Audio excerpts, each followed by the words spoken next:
Hawley. Thank you, Mr. Chairman. Just on that point about Visa and MasterCard being successful businesses, I think you figured it out, haven't you? I mean, what's your profit margin, Mr. Patrick? It's circa 50%. Mr. Sheedy? Slightly higher. It's higher than 50% profit margin? Slightly higher than MasterCard, yes. Yeah, that's incredible.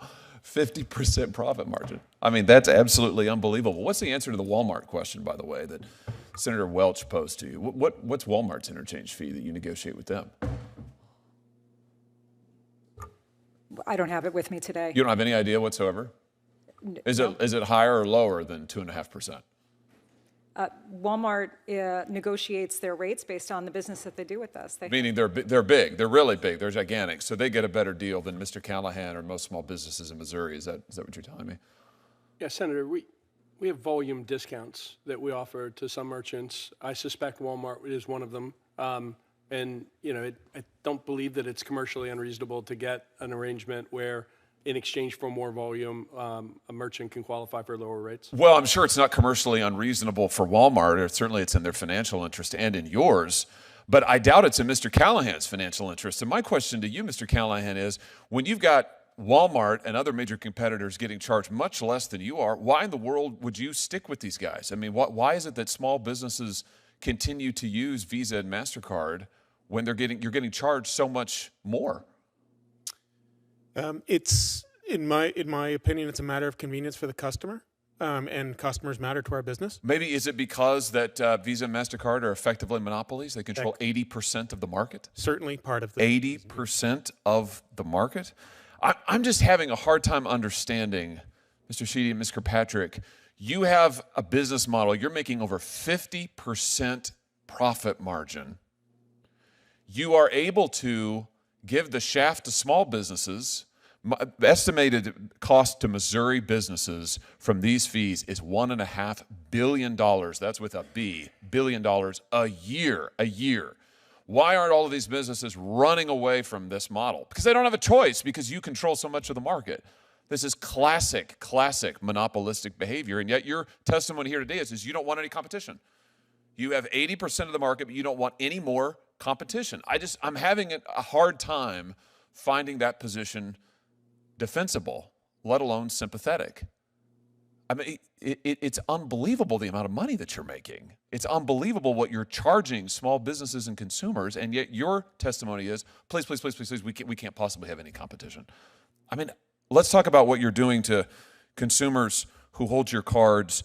Last year, as I understand it, there were 726 million Visa and MasterCard credit cards issued in the United States. That's about 2 for every 1 person in the United States of America. Do either of you know how much debt is owed on your networks, Ms. Kirkpatrick? We're not the bank, so we don't have visibility into that information. We also don't generate revenue from interchange. Oh, okay, you have no idea. Mr. Sheedy, do you know? I don't know. Well, let me help you out. Let's have a look. It's $1.17 trillion.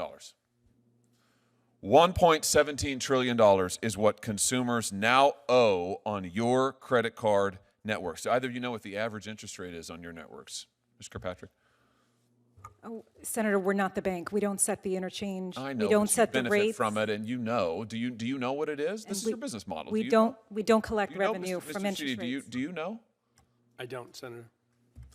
I mean, do either of you read the newspaper? Forbes magazine just estimated last week that the average credit card APR in your networks is 28.75%. Average. 29%, let's call it. 29%. It's nearly doubled in the last 4 years.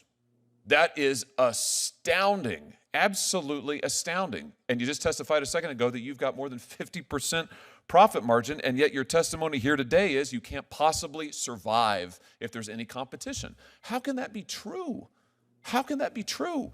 You've got debt like we've never seen before in American history. Your profit margins are as higher than they've ever been. You have 80% of the relevant market in the credit card interchange fees that we're talking about, and yet you couldn't survive if there's any competition? What am I missing? That's not a rhetorical question.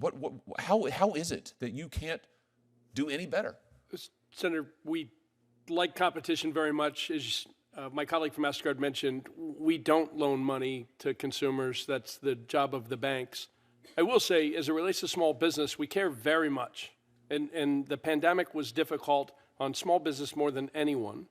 In 2022, we lowered rates for 90% of small businesses in the United States. I also think that many of the security and the digital features that have been put in the network help small businesses. Wait a minute, but wait a minute. My time is almost expired. I don't mean to interrupt you. I'm sorry to interrupt you. But hold on just a second. You've increased the swipe fees consistently in the last few years. You've raised them, even as your network has expanded, even as your profit margins have gone up. You've raised the swipe fees. And in terms of competition, you are paying competitors not to enter the market. The DOJ lawsuit says that you threaten retailers with staggering financial penalties. That's a quote, staggering financial penalties if they use a competitor, and you're paying Apple and Square and others not to compete in your market. You've got 80% market share, and you are paying off would-be competitors not to come into the market while you charge people like Mr. Callahan, who knows how much more than big entities like Walmart. I mean, this is just classic collusive monopoly behavior. And your testimony is you can't accept any more competition. I agree with one thing that my colleagues down the dais have said, which is that this is not a sustainable situation. It is not sustainable. This has to change. 1.17 trillion in debt, this has to change. And I'll just end with this, Mr. Chairman. I thought one of the best proposals that the President-elect Trump, made during his last campaign, his most recent campaign, was to cap the interest rates of credit cards. So we could do that. We could do this and that. I think it's a great idea. I don't know why 30% interest rate should be charged on debt like this. I don't understand it. And I don't understand why you won't accept the smallest modicum of competition when it comes to these retailer fees. And I'm just here to tell you, this will not stand. Thank you, Mr. Chairman.